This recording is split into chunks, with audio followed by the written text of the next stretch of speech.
Hey, it's Eric here at Peachtree Classic Cars, and this is a 1966 Chevrolet C10, and it's got a lot of good and a few negatives, but cool truck. Let me take you for a spin, walk you around.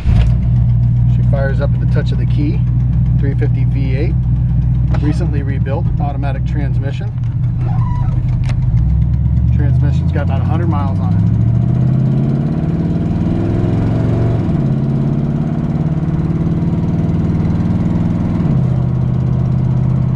Shift's perfect. Drives super easy. I mean, you can drive this truck with one finger. Power steering is amazing. Power brakes. Put the brakes here. Let's see if it's maybe pulling just a hair. Oh, straightening it out. I'd say maybe pulling a hair to the right, but I mean, it's power disc brakes. No, I'm sorry. I believe they're drums. Power drums.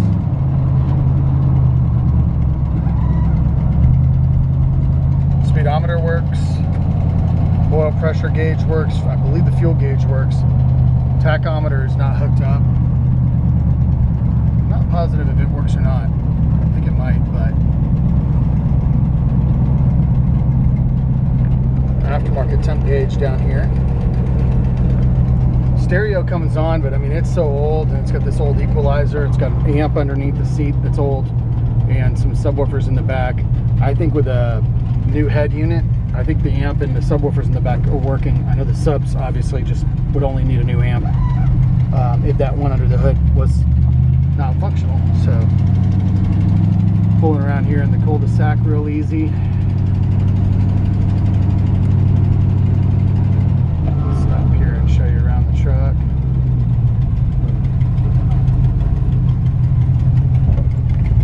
It's got a nice little cam. It does have a little exhaust leak. That's one of the negatives.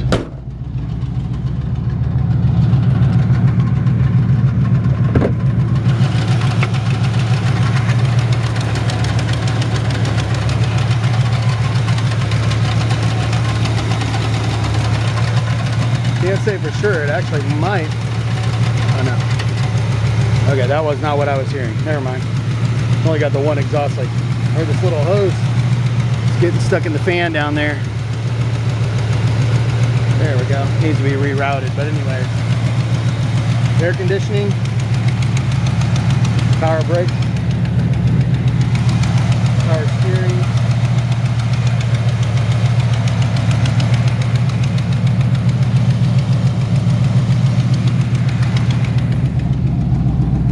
So it does, when it turned the key off, actually just turned the key off.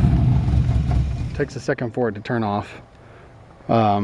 Just like I said, I'm doing the video because I want to be honest, show every little thing that I can. I've actually had this truck before, and just wasn't well taken care of, unfortunately, over the last year or whatever. So now we've got it back, and I guess it's cheaper.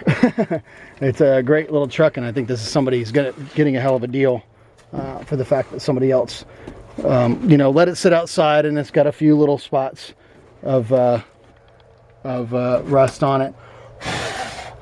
Just getting messy there. Hood opens and closes fine. So for me, a couple of the negatives on the truck. I don't like the cowl hood. Some people love them, and I've gotten so many compliments every time I've gone to almost switch this hood off. Then somebody calls and says, "Oh, I love the cowl hood. I think it's super cool." So it's kind of one of those to each his own things. So if I was going to keep this truck, I'd order, LMC truck carries the hoods. They're $900 to ship them to your house. I'd order a brand new hood and have it painted. The rest of the paint job on the truck is overall, I'd say, about 85%, 90% good. That's just, so cowl hood to me is a little bit of a negative.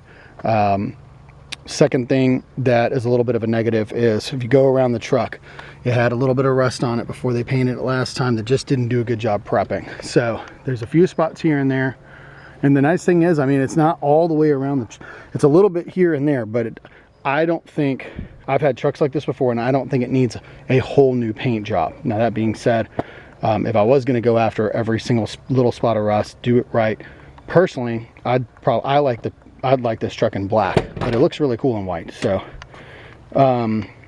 this was basically restored, I want to say, in the 90s, and you can just tell it shows you know, what 90s restorations look like back in the day.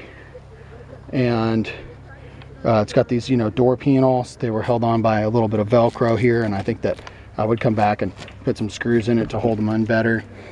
You know, this old Grant GT steering wheel.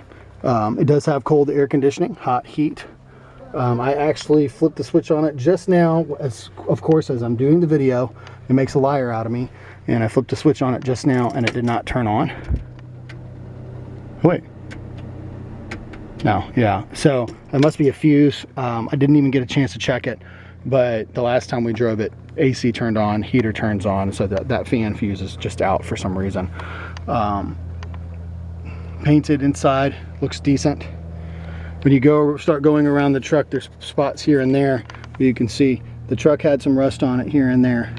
That's one of the biggest deterrents. Now, that being said, this is not a truck. This is not what I call, everybody calls something different, but this is not what I call a rusty bucket truck. It's not a rusty bucket, but it's got little spots of rust on it here and there. We walk around and see, you know, couple tiny little spots here on the back of the bed, but other than that, the fleet side bed looks great.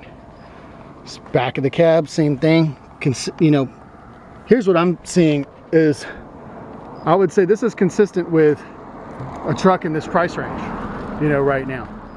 You know, so just being fair to the truck itself, a little spot there. The body is actually very, very straight. So with a few little, you know, repairs here and there, I think this would be a great paint and body guy's truck, because I think you could easily fix it. I love the idea of having a truck like this. It's running, it's driving, it's basically as fully loaded as it gets. Power steering, power brakes, cold air conditioning. It's also a big back window, custom cab truck. It's fleet side with the trim that goes down the side. I mean, this is a desirable truck. I don't like the little plastic underneath there. So I know I'm not sounding like the typical used car sales guy. That's just not what I do. I like looking at every truck, whether I'm selling it or somebody else is asking me to help them sell it, just from the realistic buyer's point of view, not trying to be an optimistic seller point of view, if that makes sense. That being said, it's got a lot going for it. I mean, the wood in the back looks good. It's got a big back window. New piece of glass can be cut and installed with new weather stripping for this for about 200 bucks. So I'm not into the old school slider. Again, somebody put that in the 80s or the 90s, and people like doing that, especially if they were smokers, which everybody was back in the day. Windows roll up and down great. So let me go to the positives. Windows roll up and down good. It drives awesome. The lights work. It's got cold air conditioning. The interior looks nice. If I was going to keep the truck, you know, I always say that phrase, you know, I'd probably order a more original upholstery kit for it, go back with the original kind of door panels, kick panels, stuff like that, go back to an original red vinyl seat. That's just kind of guy I am. And then I'd probably just hit Walmart or something for an inexpensive Bluetooth radio without a CD player in it, reinstall that. They cost about 35 bucks, especially at Christmas time right now.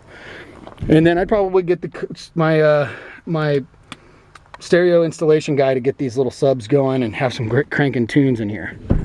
Like I said, there's a old amp under here. I don't know if it works or not. They're not that expensive to replace, you know, 60 bucks, 100 bucks or whatever. So I wouldn't spend a ton of money on the stereo, but you'd be surprised what you can buy at walmart.com, save a lot of money. So tires are in good shape. They've got great tread on them. In fact, I think they're basically new. On the old school 6-lug wheels. Another thing that I'd probably do if I kept it is maybe trade the wheels out for a 6-spoke or something more classic, or even just go back to the old school classic looking, you know, baby moons and caps. These are wider than the originals, and you know, you get on summitracing.com, you can get the baby moon style, you know, original steel wheels, steelies as they say. Coming up underneath the truck, you can see that somebody had replaced the rockers a while back. See if I can turn the camera around. Cab mounts are in great shape. This is the original floor pan here. I mean, this looks good. Usually these are rusted out. So for all the little rusty spots that we're seeing up top, we're going underneath the truck and actually seeing that it's really solid. Cab mounts there. Don't see any rust on the frame. The old wood underneath, so it's not like it's a steel bed covered with wood. And again, and of course you can see the transmission looks nice and clean. It's just spinning, you know, like I said, maybe 100 miles have been put on the tranny at most. Another thing, I don't like the bumper deletes in the back. I'd probably take that off and put an original bumper back on at some point. It does have a little lightweight, light duty little tow hitch here. Old pipes. Now I will say that something that we noticed that I thought that we may have seen a little bit of water in the tank, being that there is a cap on the top of this tank, and of course those seals go out. So lowering that tank down, so that might mean that potentially if you're parking outside often, if it's sitting outside in a deluge, day after day, potentially there could be some water in there, get some water in the tank if that seal's not replaced. That being said, I keep my trucks indoors and I've never had that problem. We only had that problem when the truck got parked outside, as I said at the beginning of the video. The previous owner was not taking care of it. It was sitting outside, and now of course we've got the truck back. So, you know, I think somebody ought to scoop this thing up. It's a really nice truck. It's got all the goodies. I call this kind of an easy project. Again, somebody, you know, went along here, replaced the rocker on this side. Original cab corners, got a touch of rust there. Floor pans. Again, pretty solid. Cab mounts, you know. So these are the things that I'm looking for. When I see things like these cab corners and the floor pans like this and the frame rails, this is when I say, this is not a rust bucket. But when I see, obviously, the things that I see around the top, the drip rail has a few little spots. That's not uncommon. Take some time to clean that out, smooth it out, do a little bit of rust repair, and touch up that paint. So I'm getting a little long-winded. I like this truck. I want to like it more. That's why I'm saying I'm being more realistic. You know, as I said earlier, trying to do a realistic buyer's inspection. You know, it's funny because we rarely have inspectors come to the shop anymore. People watch the video, and after they buy a vehicle and we ship it to them across the United States, they usually call us and say thanks. It's exactly as you described it. And so that's what we try to do is, you know, I want to go overboard in describing it well. That being said, with all my opinions aside, this might be the perfect truck for somebody just to drive in, enjoy just like it is. If you're into the cow hood and you like everything the way it's all set up, you can hop in this truck right now and drive it anywhere you want, enjoy it, have fun with it, and consider it a winter project to tinker with some of the things you want to change. So anyways, I look forward to hearing from you. It's PeachtreeClassicCars.com, and we've got a great shipping guide. We ship all over the United States, and actually we ship many vehicles around the world. So take a look at us and give us a call. PeachtreeClassicCars.com.